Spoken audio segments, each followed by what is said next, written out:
All right. I want to start saying thank you. Thank you very much to all of you. You're here, and especially these legends. Yeah.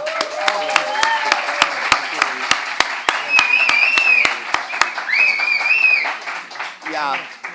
As a cannabis lover, I could dream having a round table with these legends. And yeah, we're going to have just half an hour. This is one of the later round tables we have.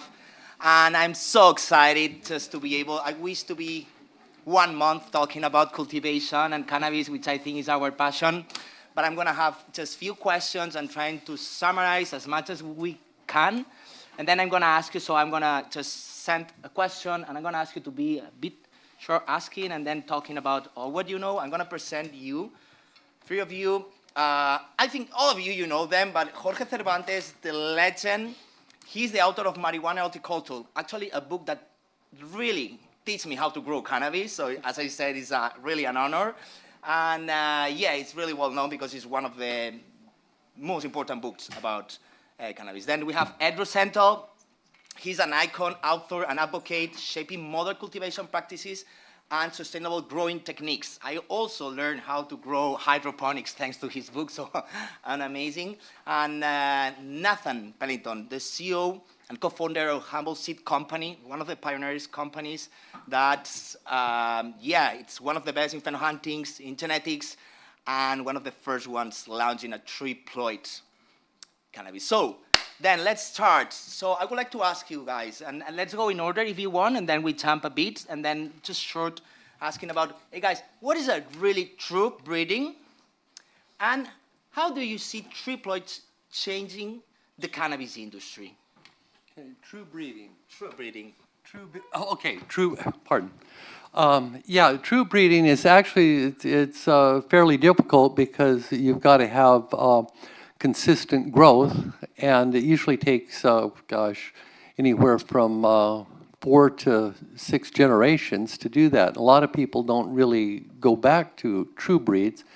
There's just a few true breeds out there, and usually they're not sold because they're used for breeding for breeders.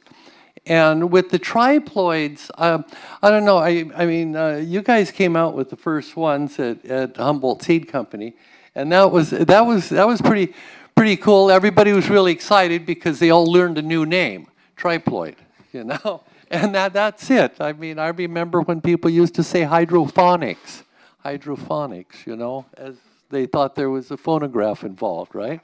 So there's every year there seems to be a new word. Landrace was a new word for a couple of years. Well, triploids are, and I got excited about them too. I mean, I really did because they're cool.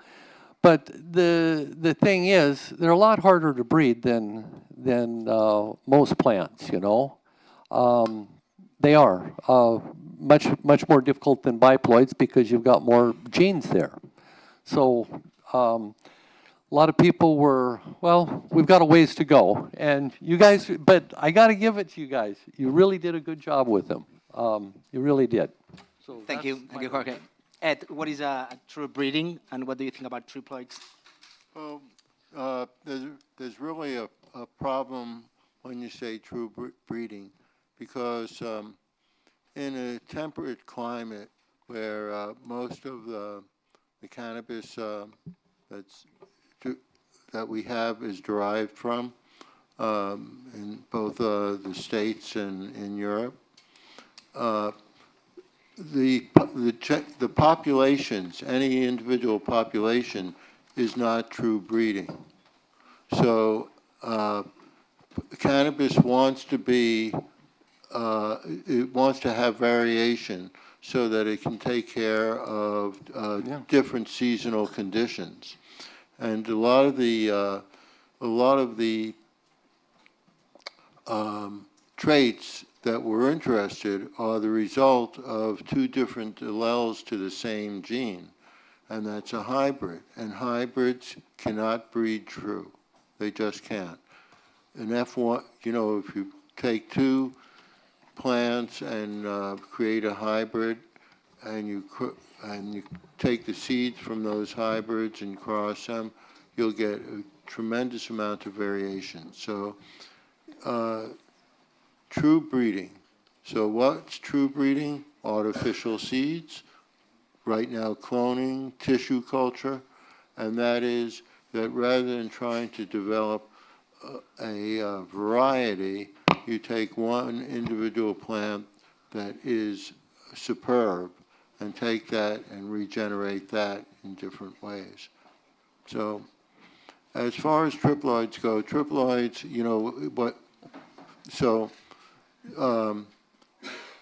you know, who thinks they're familiar with triploids here? Anybody? Okay. But a couple of people? Well, actually, everybody here is familiar with triploids because you use triploids every day. Tangerines used to have seeds in them, and when you take a tangerine or a grape and it's seedless, that's a triploid. So now, how many people here are familiar with triploids? Okay, and the way that triploids are made is you take, you know, plants just like us and all animals and plants have, you know, have two chromosomes, you know, we call it male and female and so on from that, but you have two chromosomes. So, and that's easy to breed, you know. Then you could take a plant and create a plant with, instead of two chromosomes, 4 chromosomes. And if you take that plant and cross it with a diploid, you'll get a plant that's a triploid. And triploids are like mules. They can't breed. They don't, I shouldn't say can't, but it's very unlikely. It's like if in a watermelon, you know, most watermelons are seedless now, at least in the States, but sometimes you'll see some white, undeveloped seeds in the watermelon. It's still trying to breed, but it can't. And that's what triploids are. So let me give you an example of why triploids are important. Let's think of Morocco. And in Morocco, there's so much pollen produced during the growing season that it travels over to this country. So, even if you're trying to grow sensimilla, you can't do it. I'm not saying you can't, it's just highly improbable that you'll succeed. So, let's say you plant triploids, and they don't accept much pollen. I'm not saying that they're totally seedless, but they have many, many fewer seeds. That means you're producing buds that have more vegetative material, which is what we want, you know, the flowers, rather than the seeds. So you'll get a bigger crop out of that plant. And all of that pollen, those plants are pretty immune to it. And so that's the importance of triplets. Thank you, Ed.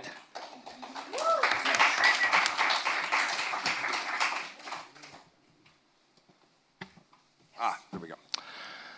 Well, thank you, Ruben, and Ed, and Jorge. I'm more than honored to be on the panel today. Thank you guys all. And my business partner, Ben, had a family emergency come up, so I haven't gotten a little older and gained a bunch of weight. It's just a different guy.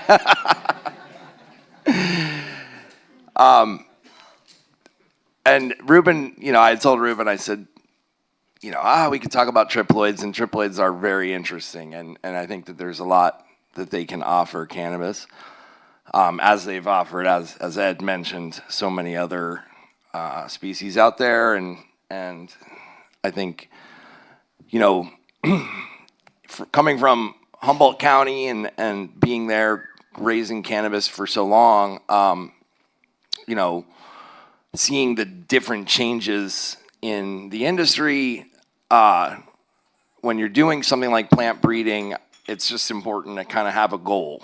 And I feel proud to say that I think our goal has always just been to make growing cannabis and having cannabis easier for anybody. So that could be, you know, as fair as we are trying to be. It could be a giant consortium that I personally might not really want to support, or just like mom and pop, which we always try to support as much as we can, especially in Humboldt. But the seeds are there, and they should be there for everybody to use. And it's better to make it just easier for people to get the medicine and the, you know, enjoyment that they need from the plant. And so exploring something like ploidy was sort of a no-brainer. And I asked Ruben to ask about the concept of true breeding. And so true breeding, or whatever you want to call it, uniformity, as Ed kind of said, in cannabis is a much different thing than most other plants in the plant kingdom. 94, a lot of people might not know, cannabis is one of 6% of the plant kingdom that doesn't naturally mate with itself, like normally, you know, just in its own evolutionary environment. So 94% of plants is most plants, and I think oftentimes when it comes to cannabis breeding and looking into it more deeply, people overlook that to make something breed true or uniformly again and again and again, and this is all like science we're talking about, we're in a science conference, and I always think one of the most core parts of science is like performing experiments and having them be repeatable, you know, and that's important in breeding too. So if you don't have uniformity inside of your plants that you're breeding with, then each time you'll have a totally different outcome. And that's much more difficult, like as Ed mentioned, with cannabis than any other plant. But it is certainly possible. It's just, you know, you have to do extra work. And we have right now just sort of the need to propagate cannabis and provide it to people in any way, shape, or form. And it's difficult to like cross international boundaries with plant genetics, much more so even with cannabis genetics. And so right now, you know, we see a lot of people doing mostly work with tissue culture and clones and things like that. But definitely the most easy way and the most efficient way, and certainly like if you look at other plants that are annual type crops, you'll see a lot of seed propagation. And I think that, you know, there's a lot more work to do. Ploidy is a big part of that. Making uniform inbred lines is an important part that I think some people, our colleagues in the breeding space, are working on. And so, you know, that's, I mean, just the efficiencies, like, you know, Ed constantly is showing photos of some of the most agronomic grows that I've ever seen, and how proud he is of just how, you know, cannabis grows so easily. And I think sometimes we overcomplicate it in sort of the more commercial space. And if this little panel, you know, for me has a lesson, I guess it would be just that, you know, keep it really simple in building out your country, building out your personal grow, your business growing operation, your cultivation. So I'll leave off there because I could go and go. Thank you. Yeah, I have a lot of questions, so let's try to figure it out how we move on. I'm so interested in education. As we mentioned before, Cannabis Hub just launched one of the official master with University of Barcelona, which we are so lucky, happy, and hope as well as Jorge is a teacher at the master, you will be as well. I'm just curious about, and I want a short answer, please. How do you see the difference when you start teaching people, showing people how to grow cannabis compared to right now, no? So right now you can enter in YouTube, you have many information, even you have a master on that, which I would dream. So I would like to ask you, how do you see this evolution, and how do you see the future of the education in the cannabis industry? Wow. Oh, okay, wow. It's changed so much. You know, I've been in this more than 40 years, 42 years is what I have here in this industry. And man, when I first started, everybody thought we were nuts. In fact, I remember one of the first grow rooms that I saw was an outbuilding, and there was a light bulb, a halide light. It was in the ceiling, you know, because that's where you put the lights. You put them up in the ceiling, right? And then the plant, it was in the ground. And there was like about 5 feet of distance between the plant, about this big, and the light bulb. And the light bulb was hung down like this because that's the way light bulbs hang, right? Because that's all we knew. Well, there was no information about it at all. And over time, it was first, there was a lot of illegal activities. I was involved in a lot of that. I'm very proud to say. And I've, knock on wood, have had no big legal problems. But my God, it's we knew nothing. Everybody was against us. The nursery owners were against us. I remember there was an editorial in Grower Talks, which we used to read the nursery magazine, still do. Well, in Grower Talks, it was they said how to spot a grower, how to turn them in, all kinds of stuff, and so they were using information that we gave them, well, information like the Grower Talks gave them, yeah, definitely use them because we're growing a plant like those guys were. Well, now everything's changed. Everything's changed because we've got plenty of access to information. We've all got a cell phone on us. We've got the internet as well. And there's a lot of educational packages out there, or I mean, courses out there, and degree programs all over Canada, and I think there's over, I don't know how many in the United States now, and there's all kinds of educational things going on. In fact, at Green Tech in Amsterdam, we have our own section that's you know, just for cannabis people, and those guys are open. They welcome us with open arms, which makes me quite happy, you know. So I'm an old guy. We're old guys here, you know. I mean, well, Nate's not, or Nat's not, but I am, and Ed even started before me. Well, the thing is, we've got now PhD programs that are dealing with cannabis straight on. There's a lot more research, so I am totally happy. And we've also got artificial intelligence, which is good, quite good, and bad.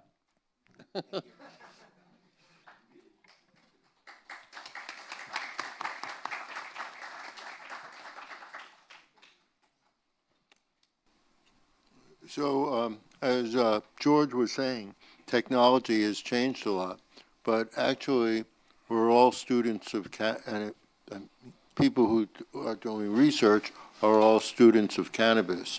And not only has the technology changed, for instance, from fluorescent lighting to LEDs, is just one example of it, but not only has the technology changed, but our understanding of both how plants grow, what plants need, and what specifically cannabis requires has changed and has gotten more informational due to like scientific research applied to cannabis. And so as a student of cannabis, one is constantly fascinated by this plant. I recently wrote an article for a book that's coming out on genetics, and compared with most other plants, cannabis has a unique way of regenerating itself through seeds, and because of that, a lot of it's cannabis is functioning by not having uniformity. And farmers want uniformity. And it's a big conflict between plant and between the plant's growth habits and requirements and what actually happens in trying to do breeding. So that's a level of scientific inquiry that's going to be a new, sort of a new branch of it. And that's just one example of how technology has changed. As far as what Jorge was saying about the evils of the police state and making criminalizing people for their pleasures, you know. So, what else is new in the last 5,000 years?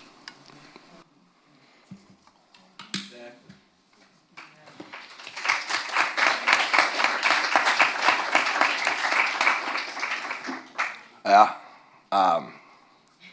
Gosh, the world is seeming to be a little unstable, and coming from the United States, I'd like to apologize just from.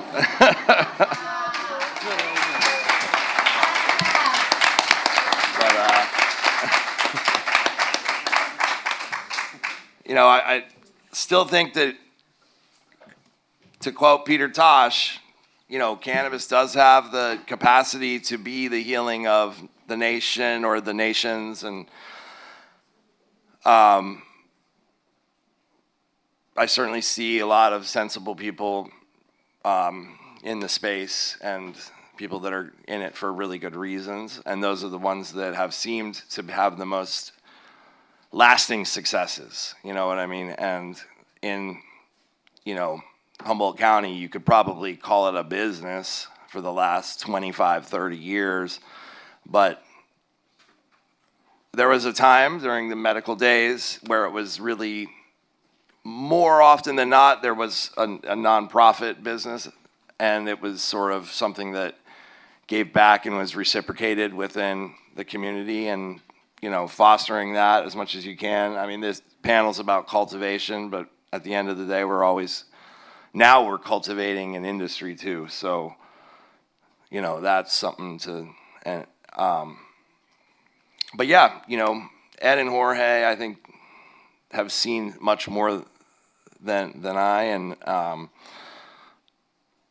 just echoing, you know, the things that they said. The diversity, like in breeding, I think is also sometimes the difficulty, but then with this plant is the reason why we all love it so much, and we have so many, you know, different uses for it. I mean, it's a plant, as one of these two's dear friends, Jack Harrer, who was a champion, you know, it's a plant that has many uses and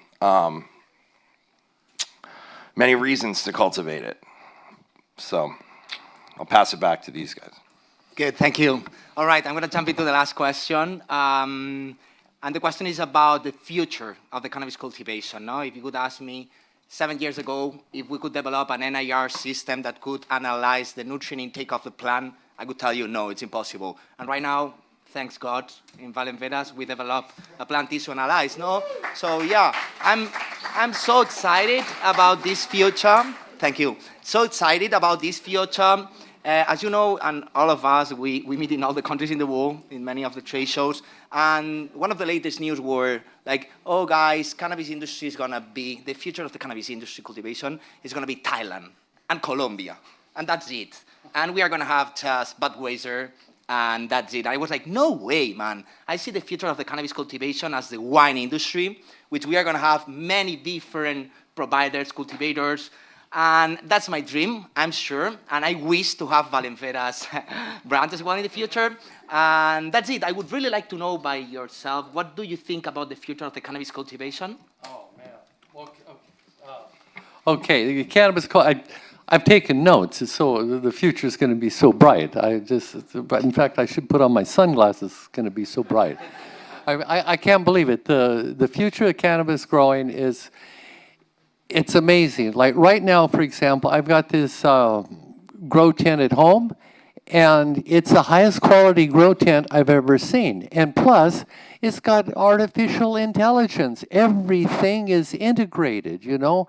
This is the hardest thing we tried to do a long time ago, was integrate all of the systems, you know. So you could really make sure to control the temperature and humidity very closely, because there's this VPD, the vapor pressure deficit, you know, and so the little stomata on the bottoms of the leaves will open and close, and they'll let enough out and in, enough humidity out and enough oxygen in, or I mean CO2 in and oxygen out.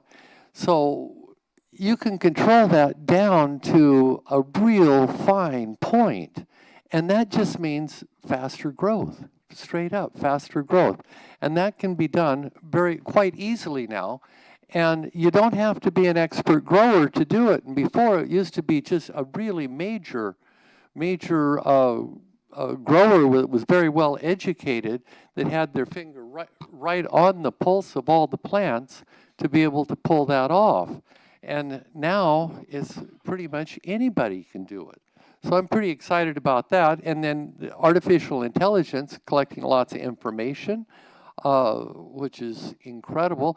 There's, collecting and processing it and using it. And right now, this one company, AC Infinity, that's AC Infinity, has the only artificial intelligence on the market that I'm aware of. If you know of any others, but this is like for home growers. And it controls everything: light, air, water, nutrients, and soil. And they got good probes and stuff for all of this stuff. So this is happening right now. And in the future, we're going to see much more genetic stuff, I think. Because one of the things I'm seeing among a lot of professional plant breeders is that they work with science, and they have testing, they have genetic testing of everything that not everything that they do. That'd be kind of a waste of money, but of everything that they need to have done. So they'll be able to breed faster, turn out better products sooner. And like one of the guys I know is he's older than me. Can you believe it? But he's Dr. Clint Schock, and he grew up in my home, or I'm not grew up, but he lives in my hometown, Ontario, Oregon.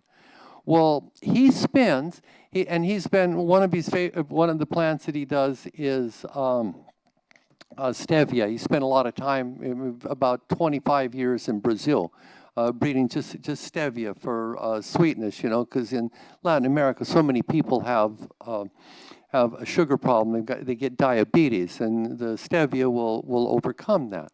So then he turned his direction toward cannabis, and he's got a whole house full of seeds. For example, the guy's kind of like off the edge, right?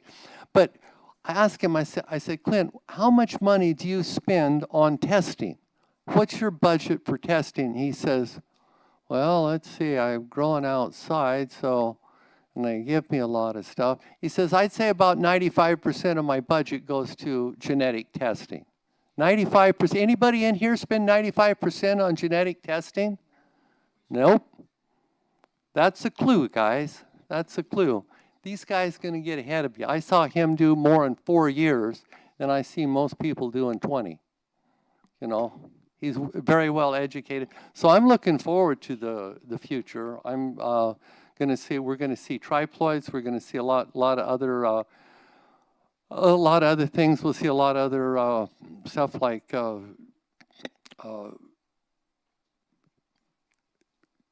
plagues. I get the Spanish mixed up sometimes.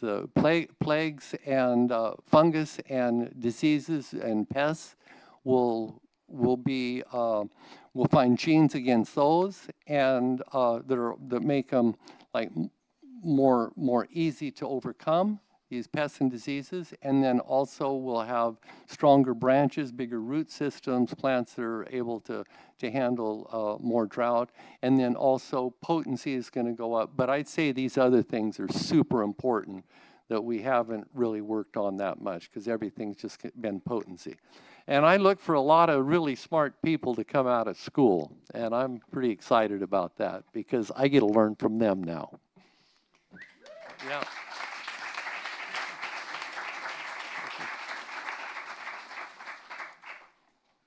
Ed, where do you see the future of the cannabis cultivation? Please try to be short because we are almost running out of time. Thank you. I think that cultivation for generation of THC is going to actually be competing with brewing for THC. And that is, let's say you took the genes for producing THC or any of the other cannabinoids as well as different terpenes, and you took those genes and put them into yeast, or either yeast or certain other plant organisms, and you brewed that. And it takes about 7 days to brew, and your main nutrient is feeding the yeast sugar, and there are no lights involved, and there's no, all these controls that Jorge was talking about. They're not really quite the same as anybody who's brewed beer will tell you, and I think that that's how most THC and other cannabinoids that are used for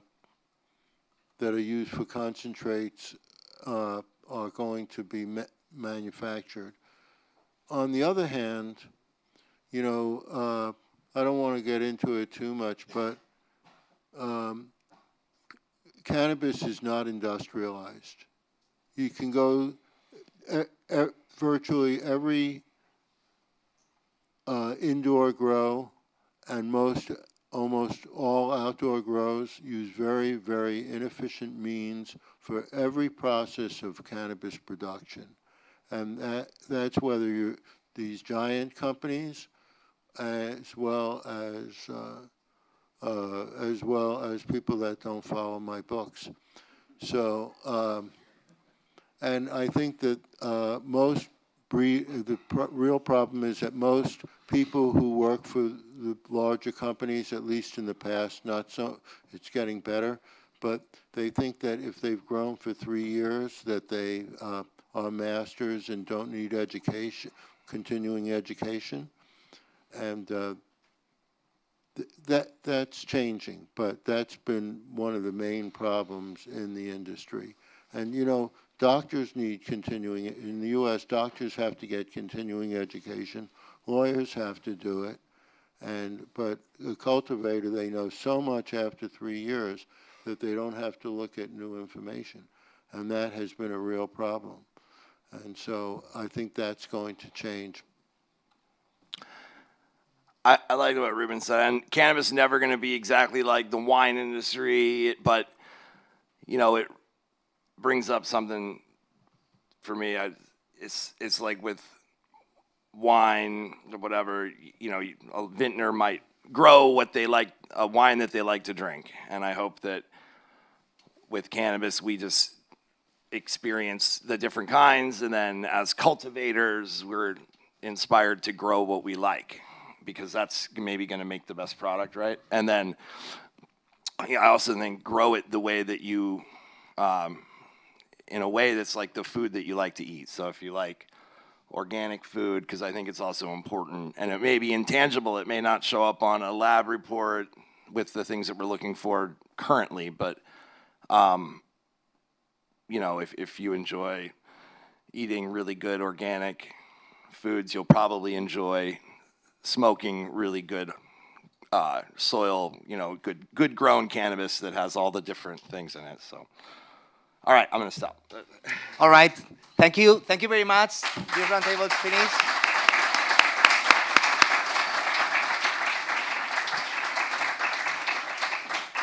That's it. Thank you, and thank you. Yeah. Let's continue with the psychedelic roundtable. I think we are going to be around. And yeah, again, thank you very much.